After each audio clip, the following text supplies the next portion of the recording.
Greetings and good day. My name is Kgotla Molefe and we are live from Young Africa, Botswana's Lady Ulibile Masire Youth Center. And this is the first installation of Making TVET Cool Campaign's live Facebook broadcast. We are so happy to see you and happy to engage with you. The Making TVET Cool campaign is brought to you by the European Union in Botswana and is operated by Young Africa, Botswana. The Making TVET Cool campaign has for the past 2 years been transforming the mindset of Botswana and all those that engage with the program to change their mindset around the previously viewed as negative connotations around technical vocation, education and training. Just to introduce you to the concept, we should say that not a lot of people know that some of the most leading countries in the world actually have a huge base in their educational and economy based off technical vocation, education and training. And in fact, 8 out of 10 of the richest people in the world actually have a background in TVET. And as it is a growing industry and growing economy, we would also like to give a little bit of similarity and comparison through our discussion today with Gao Lemmenyane. We will be discussing with him some of the similarities and some of the comparisons between the growing creative industry and the growing need for transformation in the educational sector, specifically focusing on technical vocation, education and training.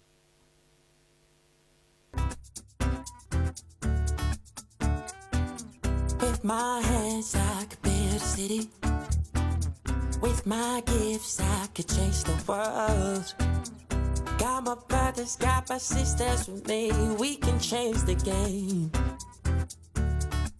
While we are young and free, there ain't no more denial, Lord, that we can reach. You best believe it, you and me. We got the power to fulfill our dreams. What make it TVET cool? Making TVET cool. What making TVET cool? Making TVET cool. Make TVET cool. We are making TVET cool. Welcome to the show, Mr. Gao. Thank you very much, Kgotla. Thanks for having me. Much obliged. Thank you very much for the opportunity and we're happy to have you here. So let's just go straight into some of the questions that we have for you today. As the Making TVET Cool campaign, we're very interested as to know some of your educational and work experience or your background and how it is that you worked your way to reach this highly coveted and very important position at the ministry. Yeah, thanks for the question, Kgotla. My educational background is actually science. So it's funny people don't know that. But my calling has been in the creative industry, which is TVET. So I studied drama and English at the University of Cape Town, and then I went on to do a postgraduate in education.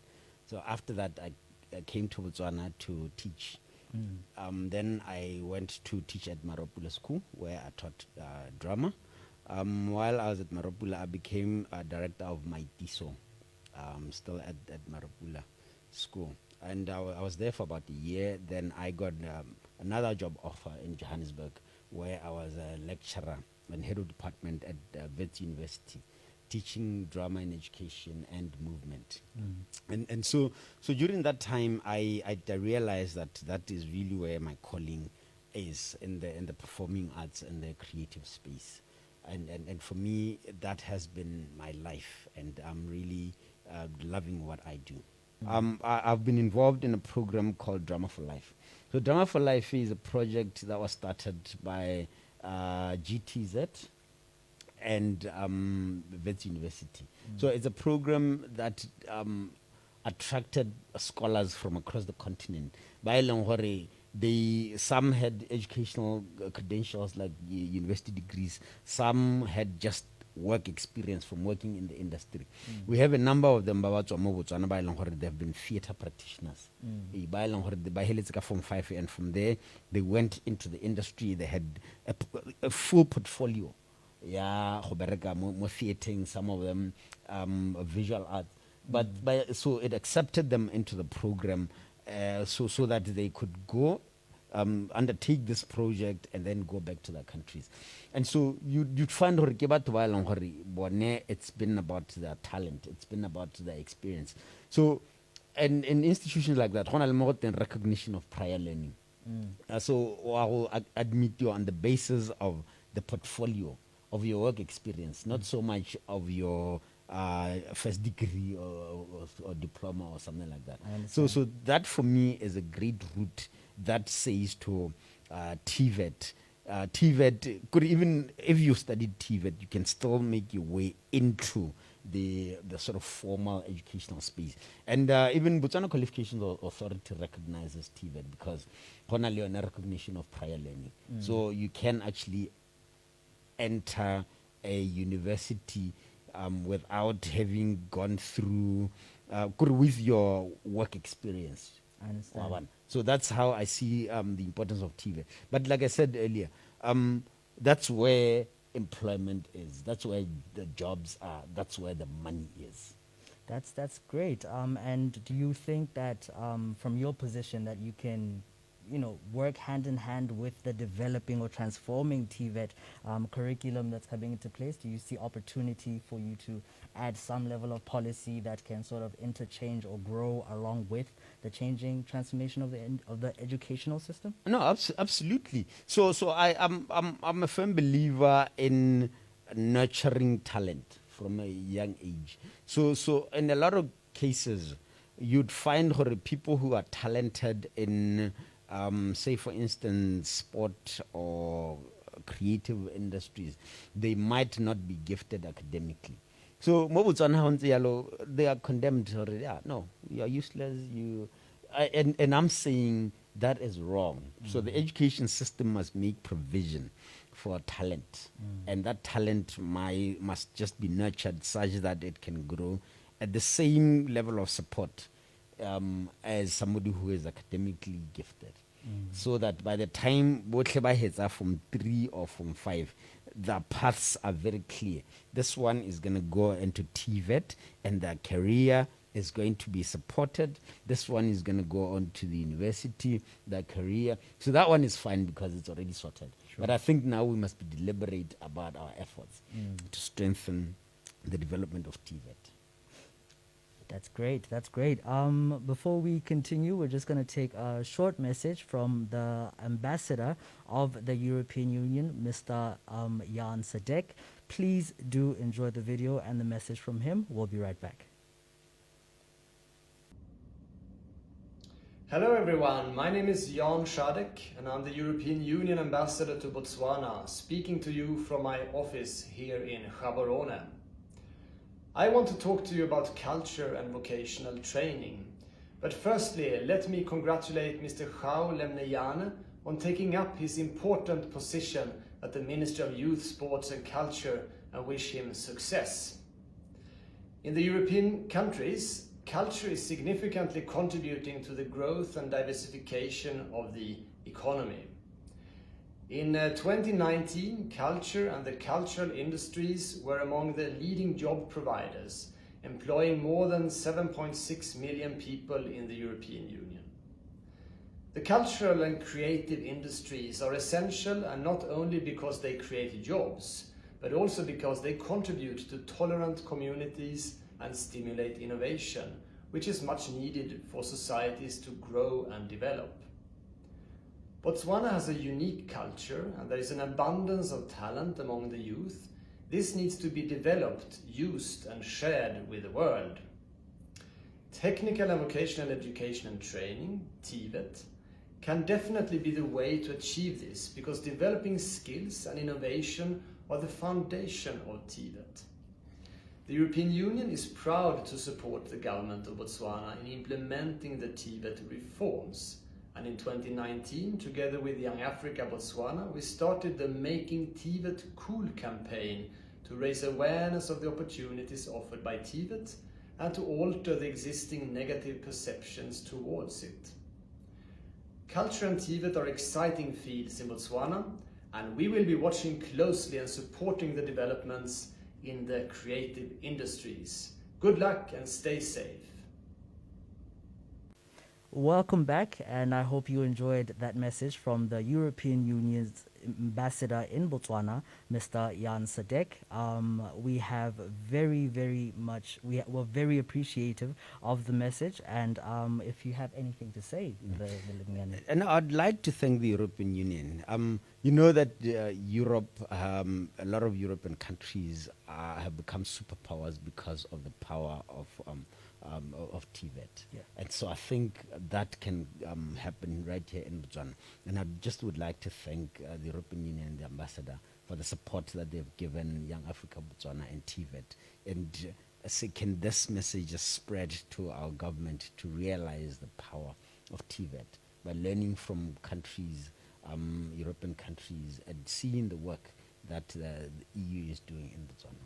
Mr. Lems, as you're affectionately known by many artists across the country and arts producers, it's very interesting that the position that you are in is currently correlating a lot with the development of the new Arts Council. And so, before we even get into the conversation of the Arts Council, I'd like to ask from your perspective, from your informed perspective, how well you think the arts industry, or the creative industry rather, currently actually contributes to the general GDP of the country, or to the economy of the country, and how you see that changing from the development of the Arts Council. So Kgotla, a couple of years ago, there was a study undertaken by BIDBA, I think, if I remember well, 2019.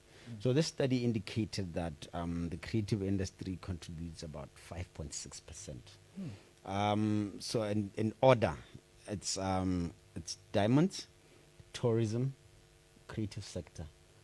It actually comes before agriculture. So the creative industry contributes about 5.46% towards the GDP. Agriculture is at 3%. And so that is a very significant amount.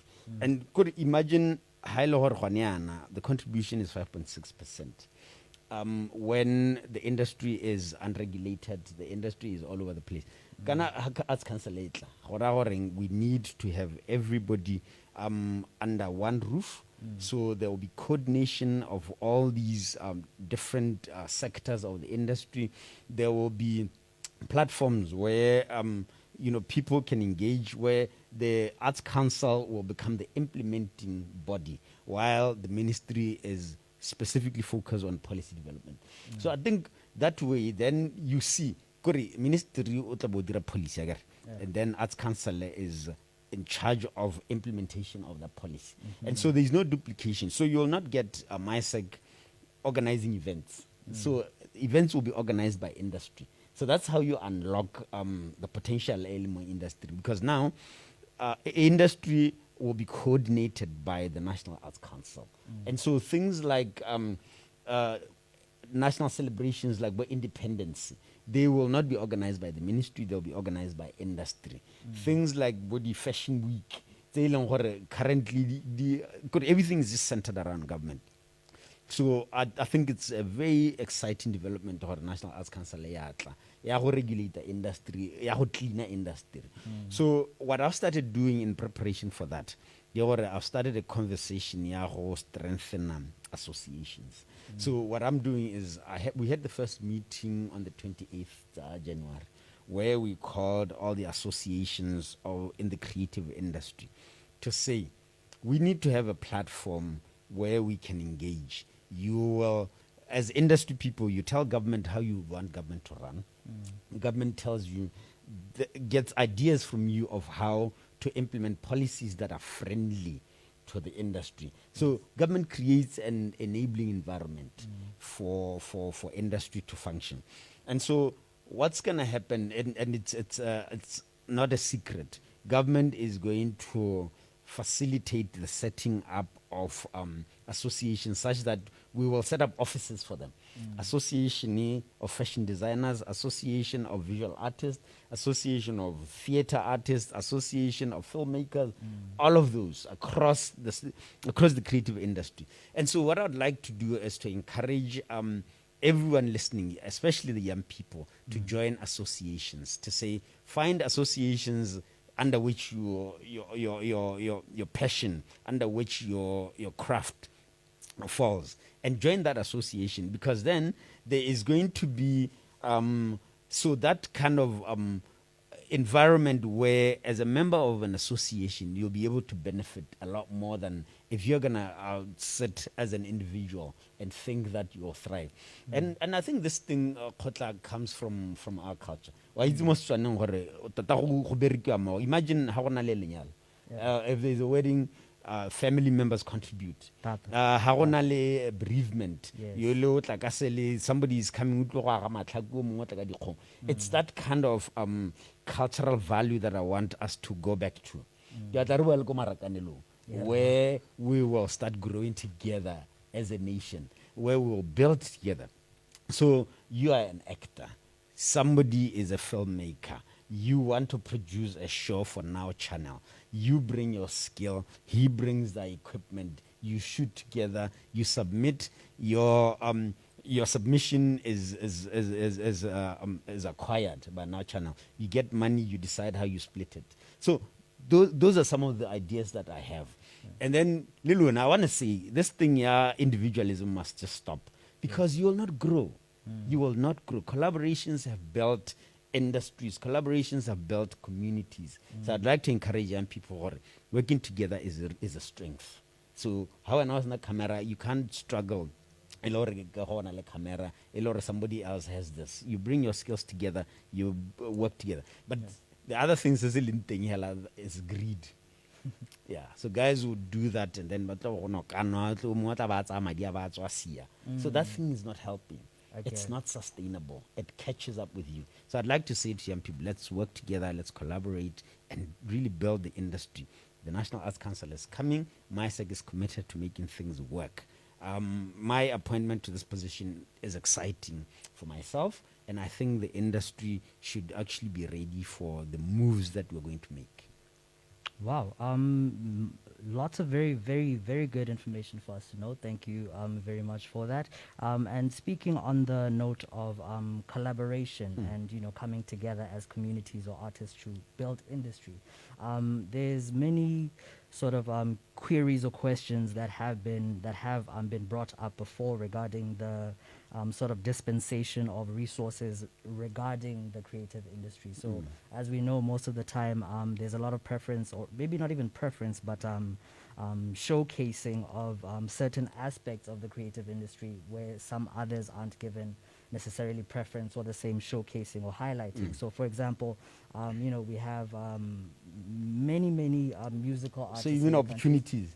Opportunities and basically representation. This is speaking towards the formation of the Arts Council. So for a long time, when people consider the creative industry or the arts industry, they think music. They think music. Yeah. They think traditional dance or culture is traditional dance. And so just in terms of maybe highlighting some of the policy development or some of the intentions that the ministry is sort of opening up the industry in terms of it's not just for musicians, it's not just for poets, it's for, like you said, craftsmen, it's for batho ba ba irang mekoro ko maung kwa, batho ba ba irang dibaga, and so on and so forth across the country. Is there anything that you can maybe just highlight and say that this is how the government or your job specifically, you're opening up the industry and making it sort of holistically resourceful, embraceful as well for the entire industry. Yeah. So thanks for that question, Kgotla. At the moment, as I said earlier, industry.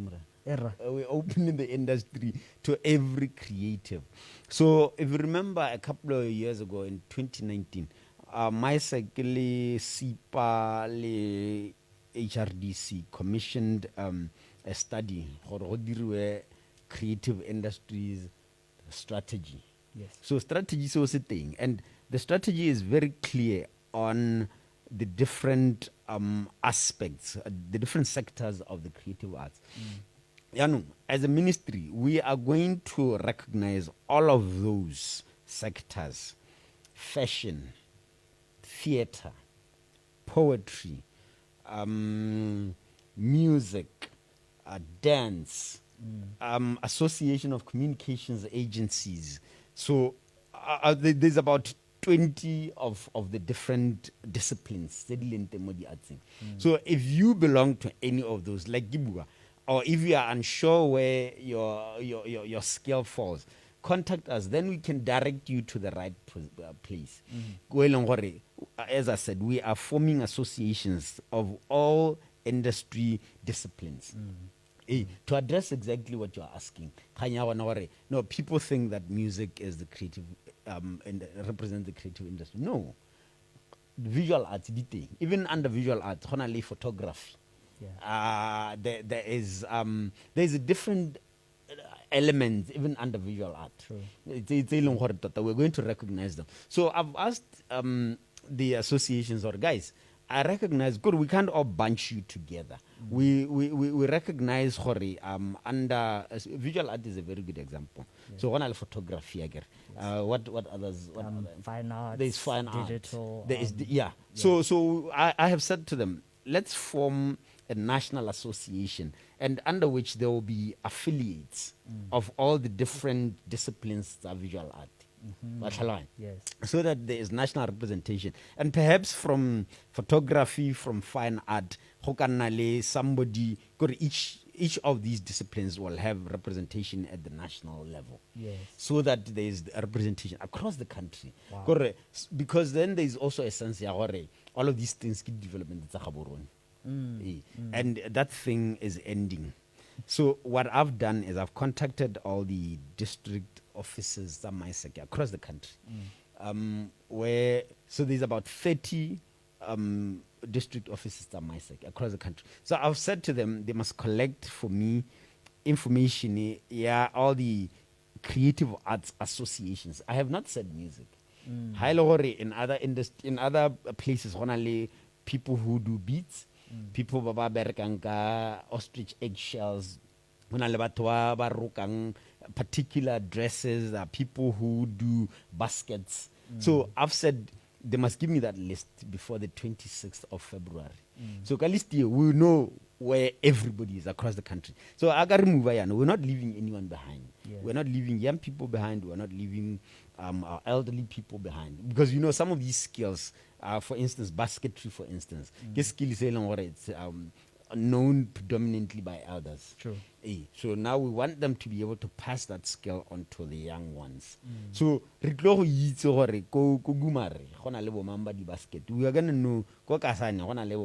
know across the country. That list is coming through our MYSC offices, coming to, and then we are going to direct associations. Now you need to go to all these areas to recruit membership, and then we know where everybody is. Harry distributed the resources. They are not just for members and surrounding areas. They are able to reach across the country. I hope I've answered your question, but in a nutshell, it's not true. The creative sector is very diverse. I'd like to encourage young people who are listening now, who are watching now, to say, find the association that speaks to your talent and affiliate to that association. There will be greater benefits, especially now with the Arts Council coming. That's great, and I'm pretty sure they're listening out there. Before we continue, we're going to take another short break. Please enjoy a little video that we're going to play for you from the Making TVET Cool campaign. We'll be right back. My name is Professor Roy Dupre. I'm an educationist, and since 2014, I've been a special advisor for the European Union in Botswana to assist in the development of the education sector and try to bring it from the 20th century into the 21st century. One of the things that I have been very concerned with in Botswana is that the economy is still resting on what was done 10, 20 years ago. And Botswana is an economy that has been sitting still in a lot of ways for a couple of decades. We are now in the 21st century, where the world is moving on into the knowledge economy, which has actually been with us for 20 years. and which the Botswana government wants to emulate. We also now have been told here in Botswana about the fourth industrial revolution which is upon us. So this is all how industry and how jobs and our training and our education and how the economy is moving out of the 20th century into the 21st century. The unfortunate thing about Botswana is they're looking at where we are going within fourth industrial revolution, which is robotics, robots, robot surgery, robot in manufacturing, and driverless cars, drones and so forth. And we need to prepare our citizens for that new society, which means we have to change the way our syllabus works at school so that we no longer train youngsters in the old syllabus, but what is practical, what is new, what is different, what are the new technologies. Then in the technical colleges, we can't continue to teach them what we taught them 20 years ago. What is new in the world? What is new, the new requirements? The same at university. So that when our youngsters go to school, college and university, when they come out, they've got the skills, the practical skills. What is new? What is high technology? What is different? What is happening next year? And these are the skills they now have to get employment or to start their own businesses. This is the solution for Botswana. Thank you. Welcome back to the program. Kgotla Molefe and Mr. Gao Lemmenyane here. We're going to go back into the show and just talk a little bit about the education, as the Making TVET Cool campaign is focused on transforming the image of what we view in Botswana and the world as technical, vocational and education and training. We really want to change the perspective of how we view it. And, you know, speaking of education, there's a lot of, you know, whether it's a lack of it or there's a development of lots of arts or creative involved institutions. And so my question for you, Mr. Lems, is do you feel currently that the educational systems that we do have or educational institutions suffice based on the existing amount of talent that we have and maybe the future amount of potential that we could add to the industry or economy?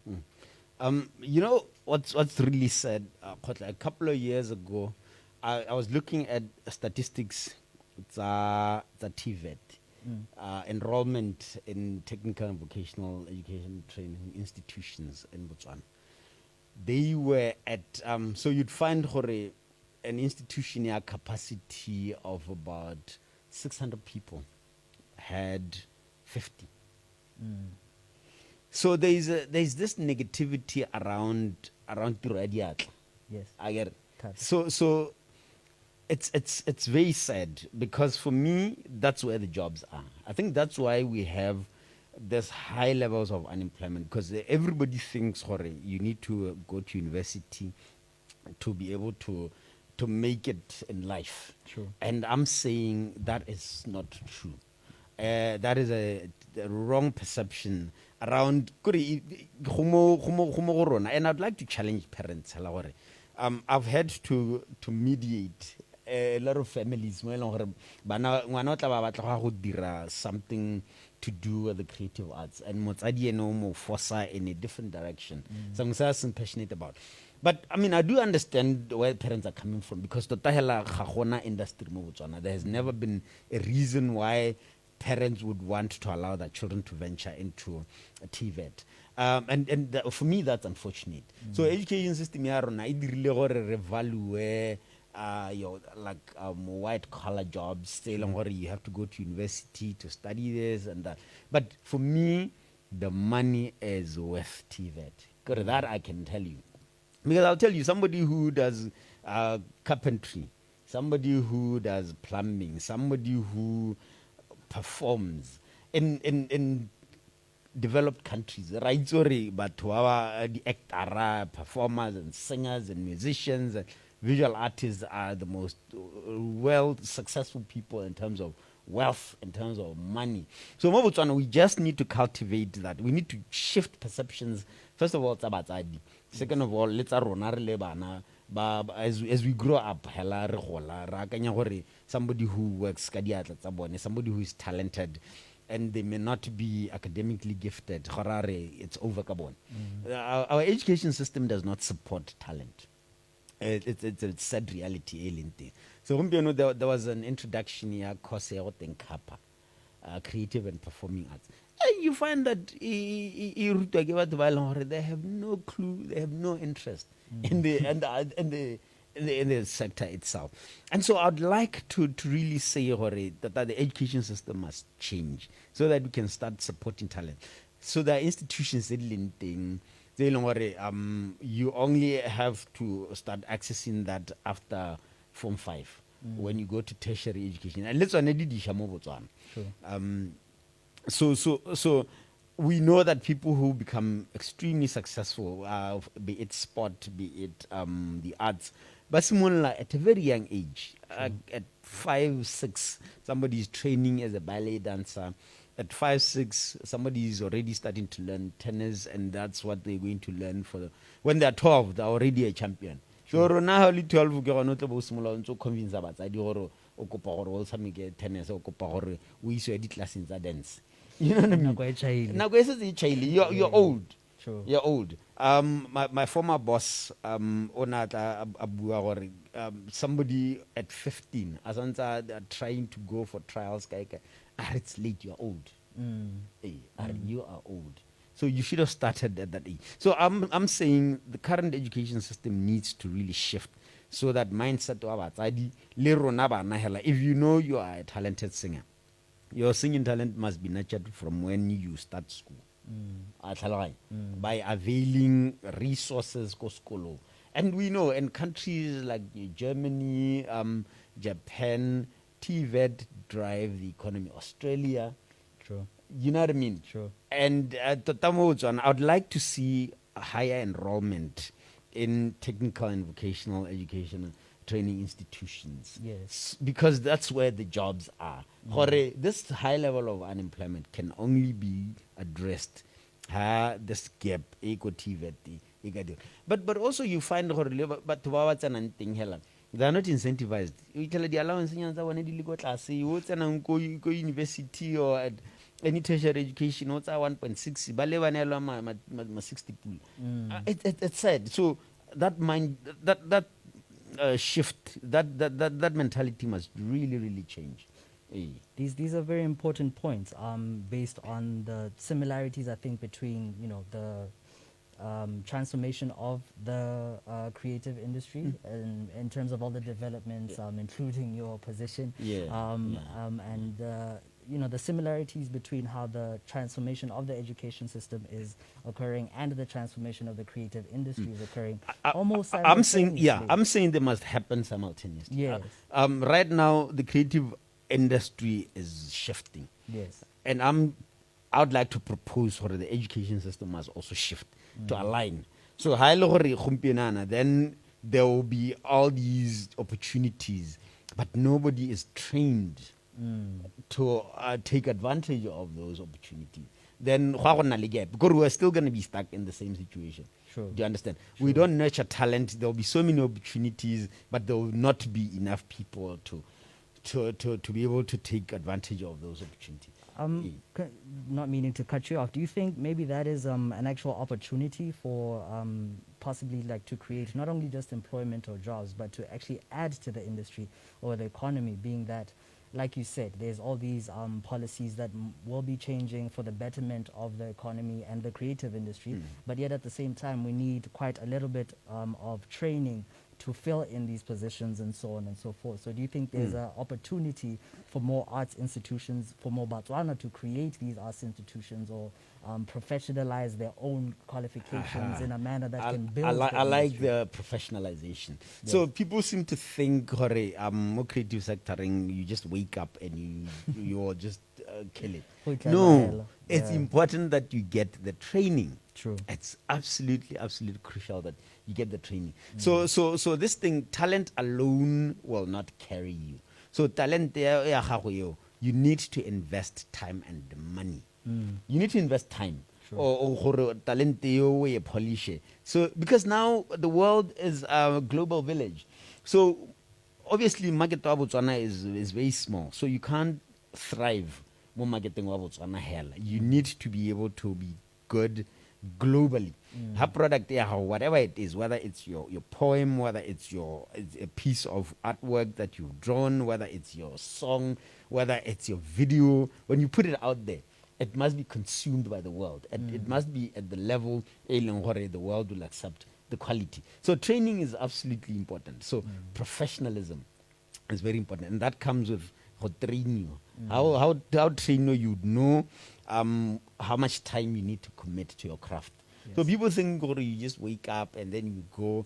I mean, guys, you have to nurture your voice. You have to nurture. We're not Kgotla as an actor yourself. Why is you know how much you need to prepare. True. How need to script. You know how much you need to learn those lines. Exactly. You know how much time you need to come. How to rehearsing. You need to be there on time. When I lead call time.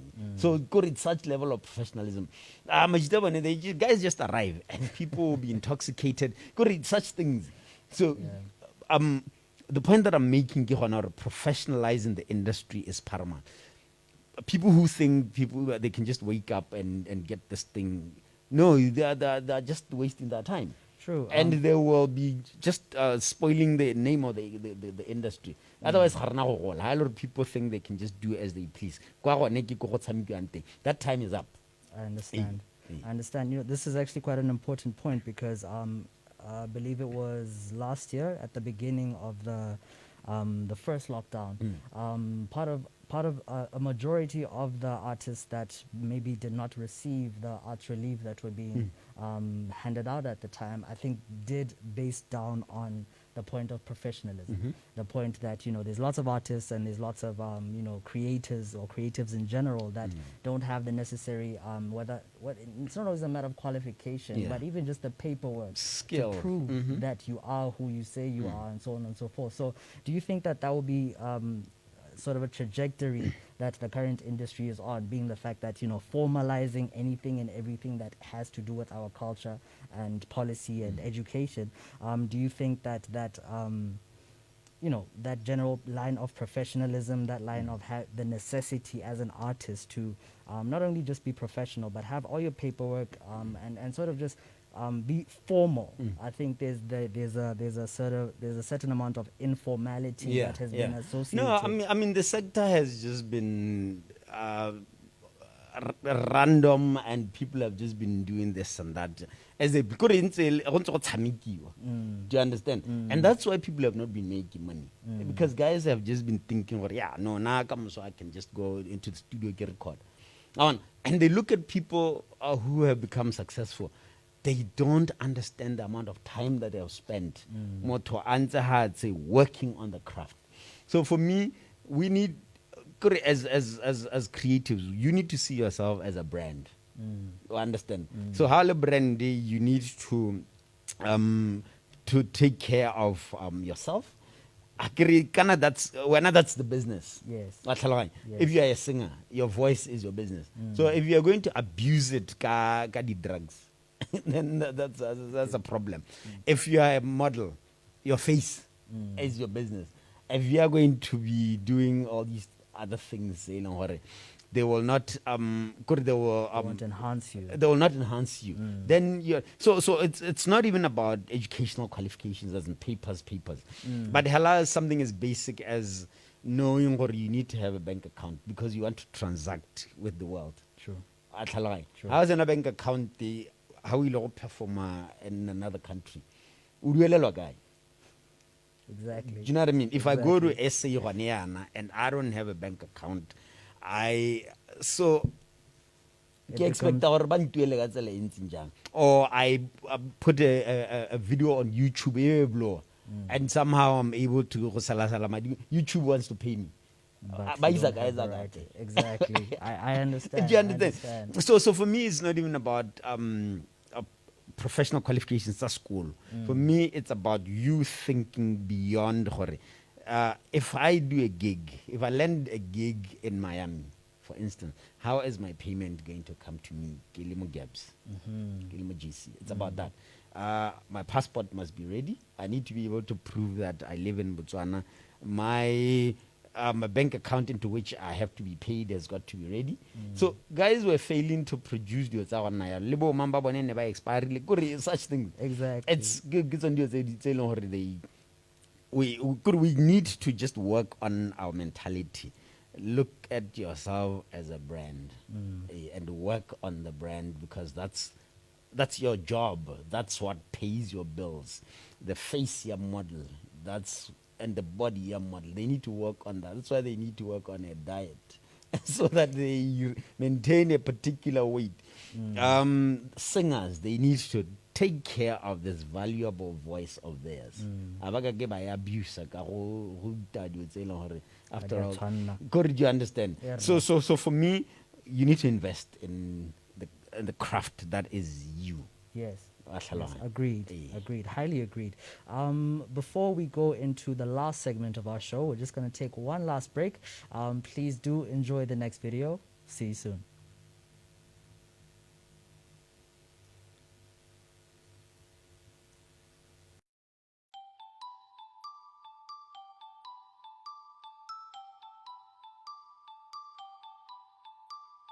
Good day, my name is Sarah Mura. I am the founder and trustee of Now For Them Trust. I grew up in a village in Muchuji, and we didn't have electricity.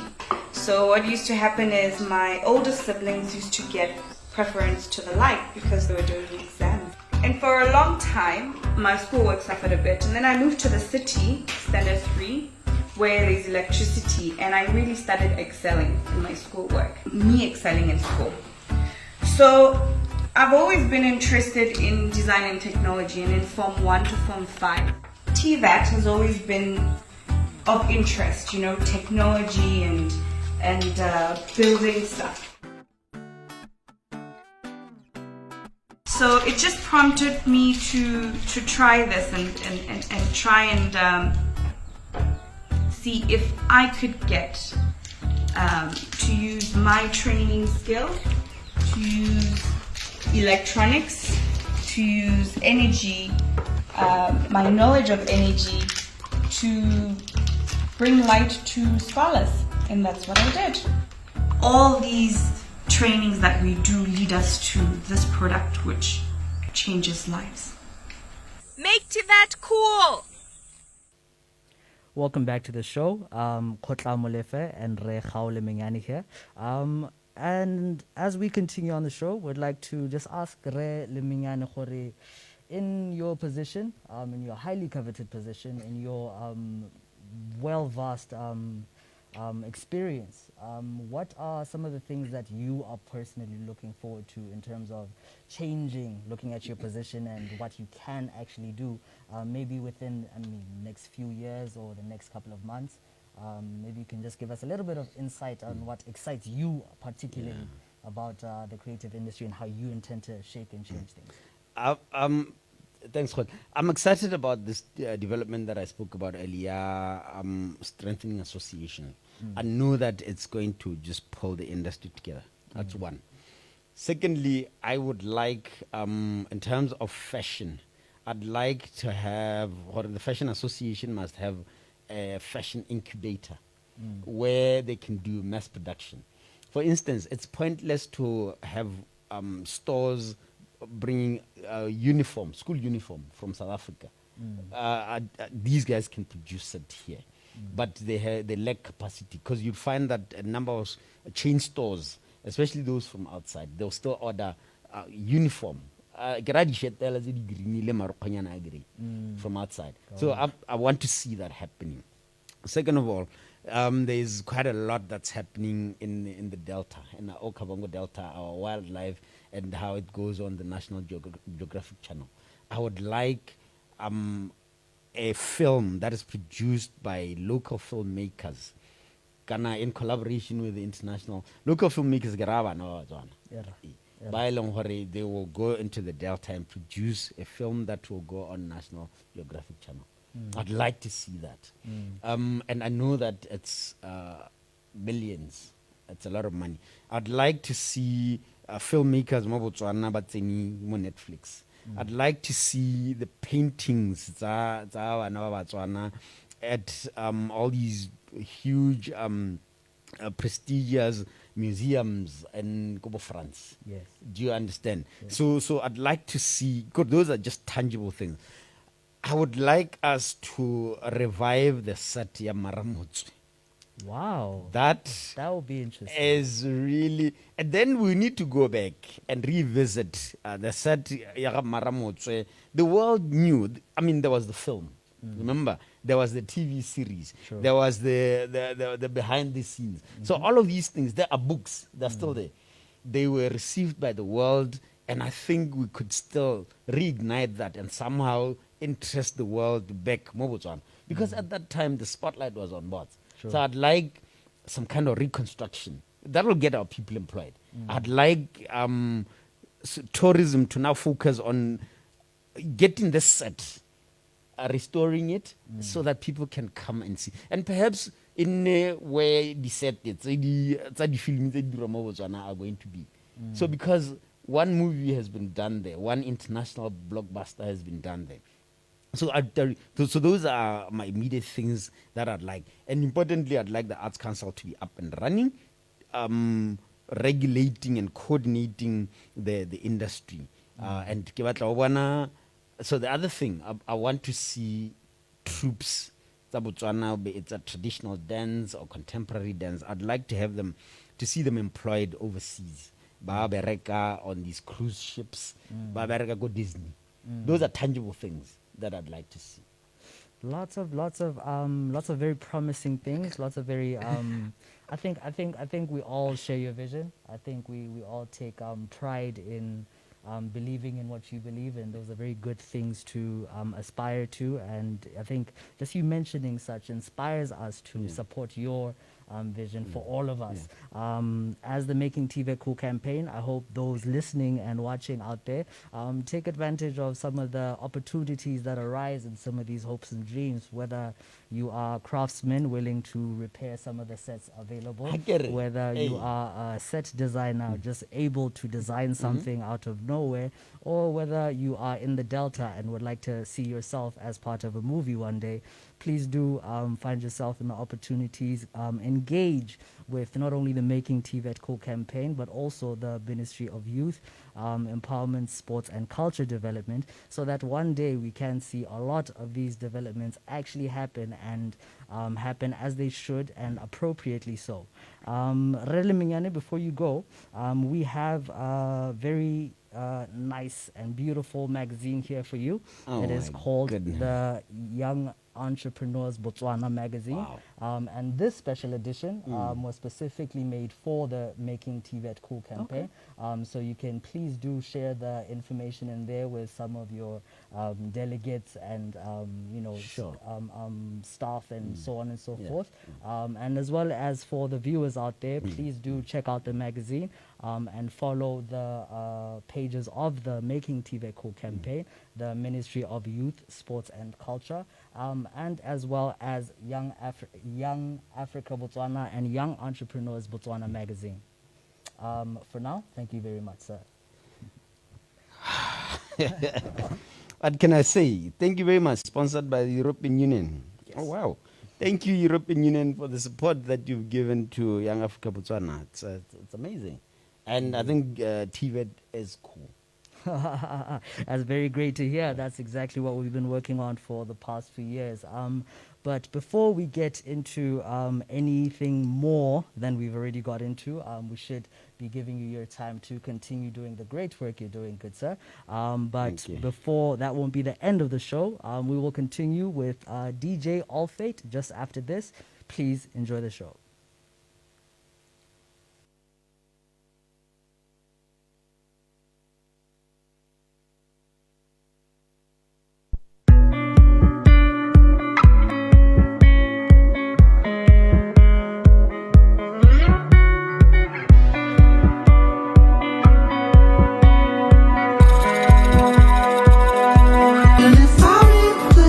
I'll never feel as high.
chase me away,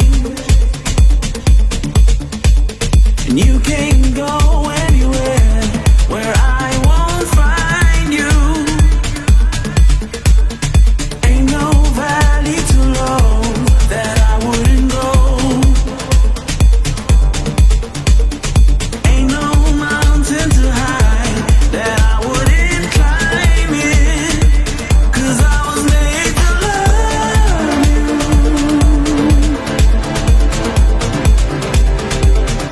I was made to love you. 'Cause I was made to love you.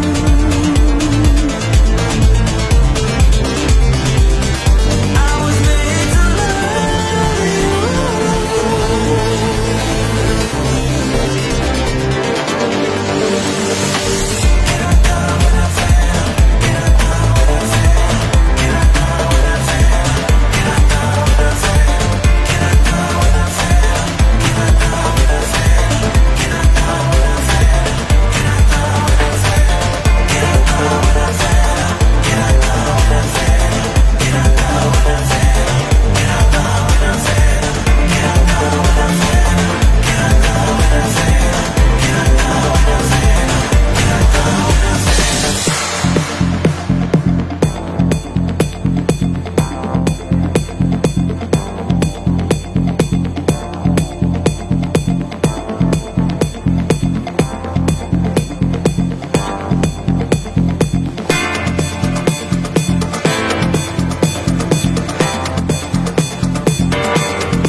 You can't say anything to chase me away, and you can't go anywhere where I won't find you. Ain't no valley too low that I wouldn't go. Ain't no mountain too high that I wouldn't climb it.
Masingita.